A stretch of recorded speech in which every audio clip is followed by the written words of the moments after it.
What happens when an irresistible force meets another irresistible force? They form the greatest rivalry between heroes in the Marvel Universe. There are two mainstay characters from the pages of Marvel where it's not entirely clear if it's even possible for them to die. They both have pretty effective healing factors, and they both have rage issues that makes them more deadly the angrier they get.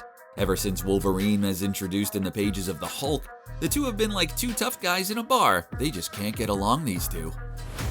The world was introduced to the Wolverine not in the X-Men comics, where he soon would become its biggest star, but in the pages of the Incredible Hulk number 181, where they also established the pattern of their fights being the result of stacking bad ideas on top of each other.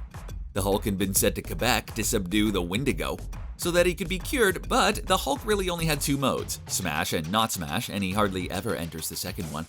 So in the middle of that bad idea, the Weapon X program, the 10th iteration of the organization trying to make super soldiers, thought to test their new project, codenamed Wolverine. Wolverine quickly pivoted to taking out Wendigo, because it was better than trying to beat the Hulk. But once the two took out the Great White Threat to the Great White North, they turned their attention to each other. The fight was called on the account of someone's magic nonsense, but was revisited a few times. In Wolverine Volume 3, number 50, Wolverine revisits the encounter from his perspective by remembering it in a dream. But in the dream, the fight ends the same way a Hulk-Wolverine encounter in Earth 1610 or the Ultimates line ends, causing Logan to jolt awake. The battle is once again told in Wolverine Origins number 28, where Logan muses on the cheesy lines he was fed by his handlers, because his participation was less about the safety of Canada and more about a way to get their new project drafted onto a super team. The two Titans of Rage would get their opportunity for a rematch, not only with each other, but also the Wendigo, who at this point had to be wondering if he was really necessary for all this. Appearing in Marvel Fanfare Volume 2, number 2, the story Instinct starts off with Wolverine picking a fight with Mama Bear because he's full of good ideas. Just as that starts to go wrong though, Wolverine and the bear trying to mind his own business hear the howl of the Wendigo. Going to check that out, Wolverine finds a group investigating the disappearance of 6 surveyors. It doesn't take long for Wolverine to piece together that it's Wendigo. But just before Wolverine's able to fight Wendigo, Hulk shows up, taking a tree and knocking Wendigo into the next town like a t-ball and then leaping after him. Once Wolverine finally rejoins the battle that just jumped away from him, he makes the mistake of calling the Hulk Banner to calm him down. Calling the Hulk Banner does not calm the Hulk down, just don't do it. In this case, it causes the Hulk to knock Wolverine into a truck that explodes, triggering the Berserker Rage. Wendigo takes the opportunity afforded to him by Wolverine going bonkers on the Hulk, while still calling him Banner to join the fray, finally bringing down the Hulk. Temporarily. Just as Wendigo and Wolverine are squaring up for the last man standing, Hulk gets back up. But just to prove a point, he tells Wolverine to remember the time Hulk went crazy mad and yet didn't mess him up. That lesson didn't take. There was a time when their rivalry became a part of a land dispute in the Savage Lands, starting in Hulk number 454. The Hulk had become the champion of the Locust tribe after fighting a T-Rex and winning.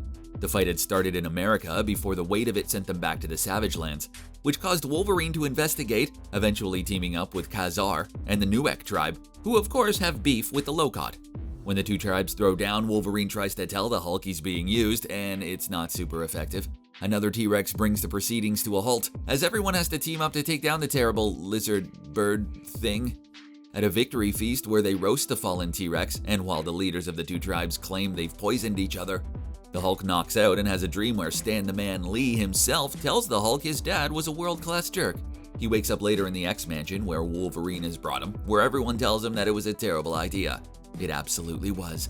The beatdown on the entire X-Squad only comes to an end when Apocalypse teleports the Hulk mid-blind rage charge in order to offer the Hulk a job as the Horseman of War.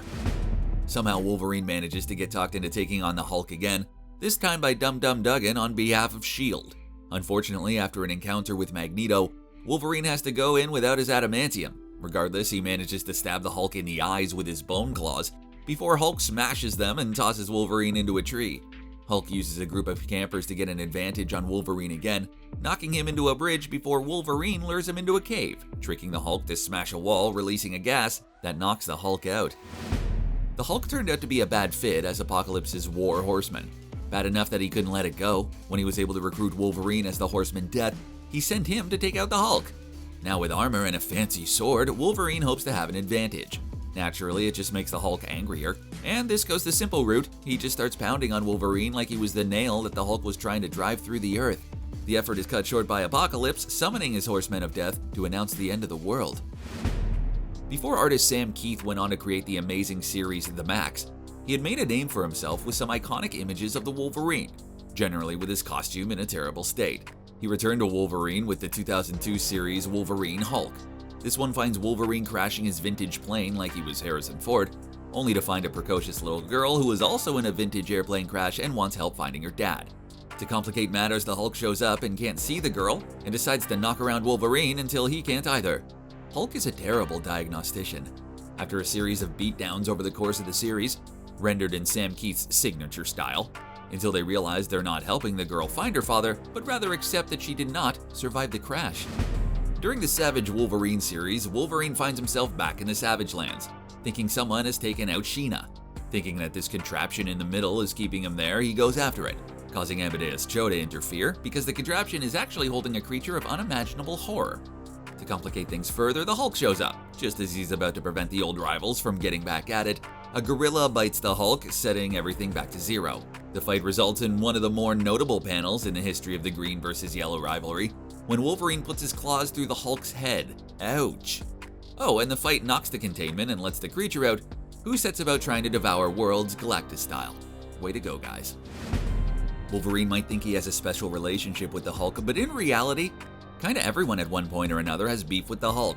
Wolverine's just one of the few people who walks away enough to come back again. And as a result of that, the Illuminati, a group of elite leaders including Professor X, Doctor Strange, Black Panther, Namor, Tony Stark, and Reed Richards, thought the best solution was to send the Hulk away to another planet. When the Hulk got back, he took his beef up with the members of the Illuminati. When he got around to Professor X, the entire X-Men reserve was called up. The Hulk knew from experience that Wolverine was hard to injure, but he'd been keeping up with developments in professional contact sports and started to repeatedly pound his skull until compounded concussions took Wolverine out of the fight, leaving Juggernaut to take the title card fight after the Hulk took the X-Men's Blackbird to the face without blinking. In the Ultimates universe, Wolverine hasn't had enough encounters to know not to take the Shield up on their request to go after the Hulk, resulting in Ultimate Hulk versus Wolverine. Their initial meeting starts out congenially enough, with the Hulk offering Wolverine some cocoa. That ends when Wolverine asks if Betty Ross is free. The resulting beatdown ends in another iconic panel, where the Hulk rips Wolverine in half, tossing his legs and torso 4 miles apart, giving him a long time to muse over how he got in this predicament. You think he just grows baby legs like Deadpool? The Old Man Logan arc saw an aged-up Wolverine stranded in Sacramento, California. If that wasn't bad enough, the future wasteland is plagued by a gang of Hulks that were the result of some questionable breeding between Banner and his cousin Jennifer Walters after they got a radiation charge from a nuclear war in California. Buckle up, we haven't reached the darkest part of that story yet.